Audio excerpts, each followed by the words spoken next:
వాహనదారులు రోడ్డు భద్రత నియమాలు పాటించాలని పెద్దపల్లి డిటిఓ రంగారావు అన్నారు. వాహనాలు నడిపే డ్రైవర్లు సీటు బెల్ట్ ధరించి సైడ్ మిర్రర్ చూస్తూ ప్రమాదాలు జరగకుండా అప్రమత్తంగా ఉండాలని సూచించారు. రోడ్ భద్రత మాసోత్సవాలలో భాగంగా పెద్దపల్లి ప్రభుత్వ ఐటీఐ గ్రౌండ్లో రవాణా శాఖ, ట్రాఫిక్ పోలీసులు ఆటో డ్రైవర్లకు అవగాహన నిర్వహించారు. అనంతరం పట్టణంలో డిప్యూటీ ట్రాన్స్పోర్ట్ ఆఫీసర్ రంగారావు జెండా ఊపి ఆటోల ర్యాలీని ప్రారంభించారు.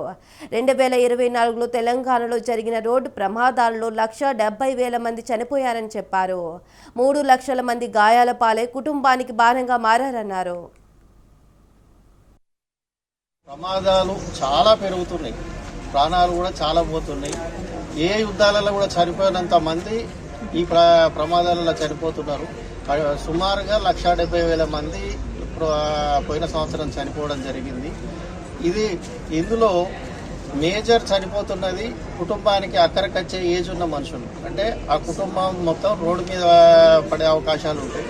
ఇట్లా 1,70,000 మంది కాక 3.5 నుంచి 4 లక్షల మంది గాయపడ్డారు. అంటే వాళ్ళు కూడా ఆ కుటుంబానికి భారం అవుతారు. కాబట్టి సెంట్రల్ గవర్నమెంట్ మరియు సుప్రీంకోర్టు గైడ్ లైన్స్ ప్రకారం ఈ ఉత్సవాలు జరుపుతున్నాం. మనం ప్రతి ఒక్కరు కూడా ట్రాఫిక్ నియమ నిబంధనలు, ఈ కాగితాలు సరిగ్గా ఉంచుకోవడం, ఇప్పటి వరకు మా వాళ్ళ అందరూ మాట్లాడారు వాటి మీద. దయచేసి సీటు బెల్ట్ పెట్టుకోవడము, హెల్మెట్ ధరించడం, ఇది మనం బట్టలు వేసుకోవడం ఎట్లాగో ఇది వెహికల్ మీద కూర్చున్నప్పుడు